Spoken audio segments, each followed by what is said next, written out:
Greetings and welcome to the latest combined episode of the Creonte Media Unnamed Highlight Show, in which we both look back at the matches that went down this past weekend, as well as take a look ahead at what's going down this weekend for you to pay attention to in the world of women's BJJ.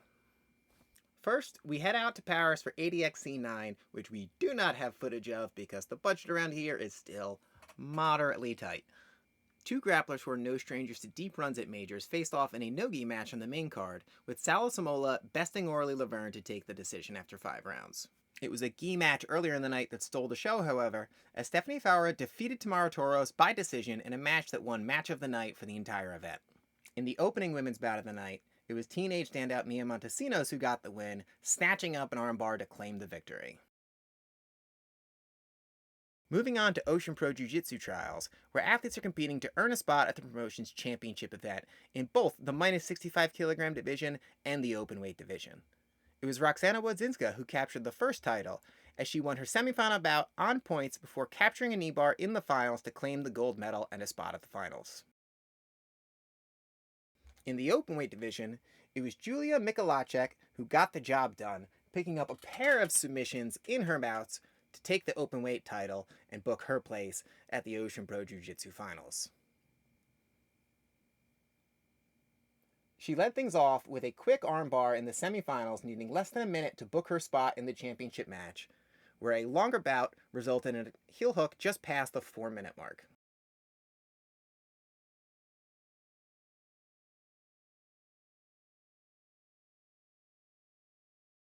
Moving on to ADCC Brazil, there were 4 divisions in action, leading off with the minus 60 kilogram division, won by Caroline Cardoso.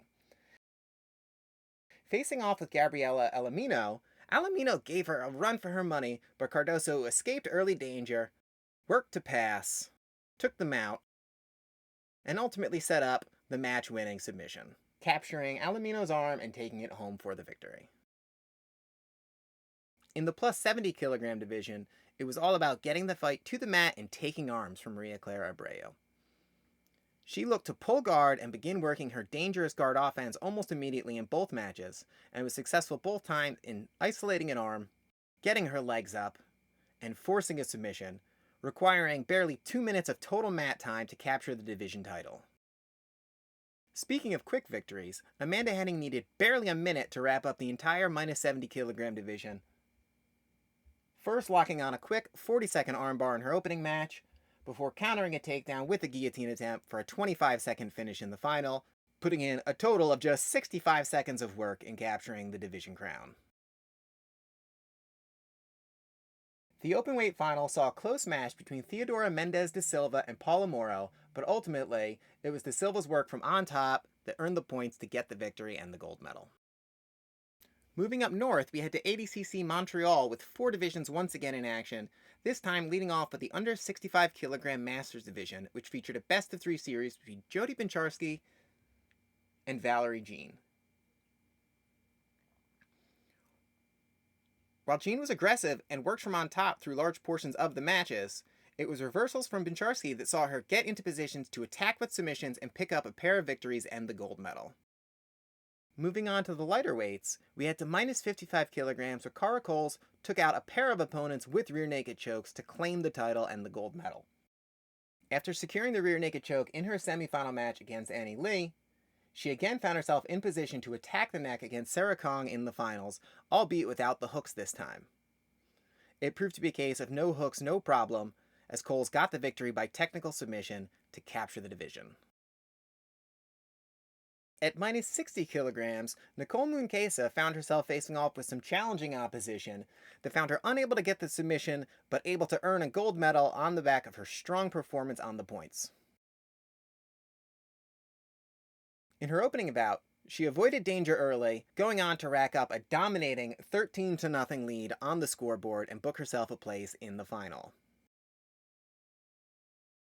Facing off against Natalia Campo, that ability to score once again proved vital, as Moonkesa again withstood an early submission attack, stayed calm, found the escape, and began working her own offense, and was once again the only grappler to pick up points in the latter half of the match, allowing her to emerge as the minus 60 kilogram champion of ADCC Montreal.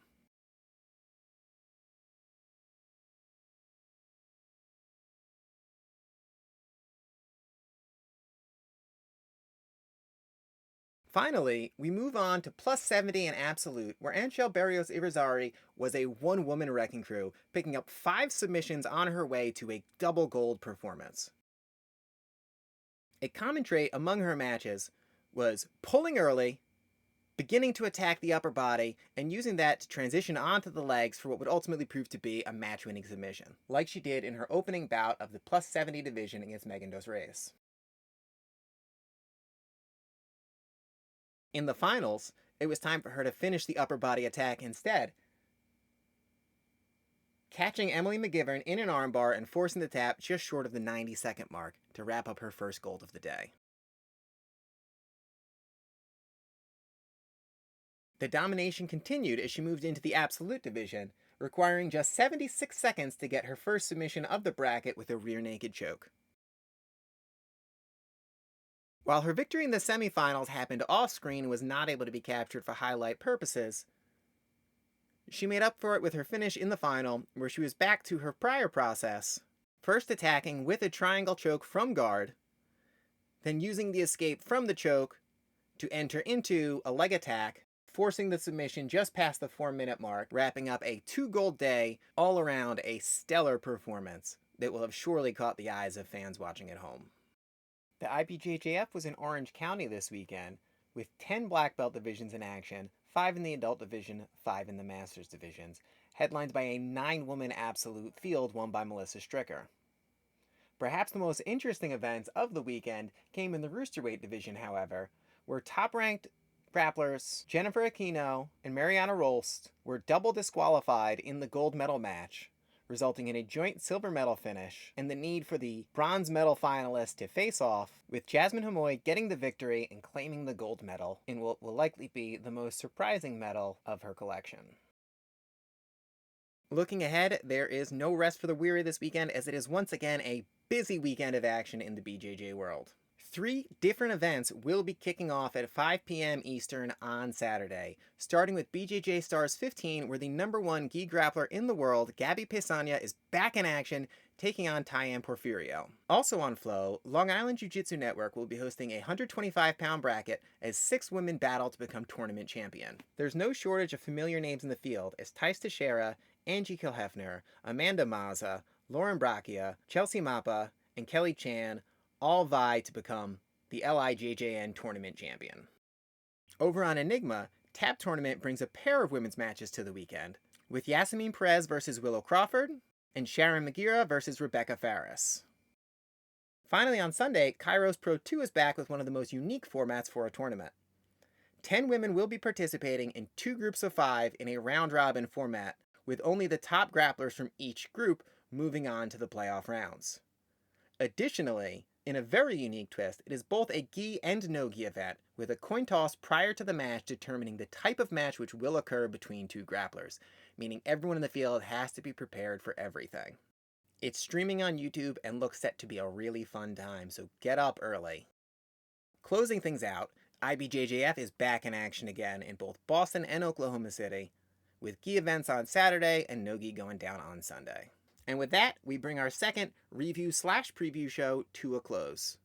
If you enjoyed it, please consider liking and subscribing, leave a comment, it helps us with the algorithm.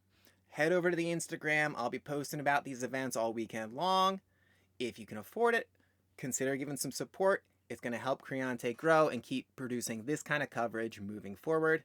Thanks, and I look forward to seeing you guys all next week.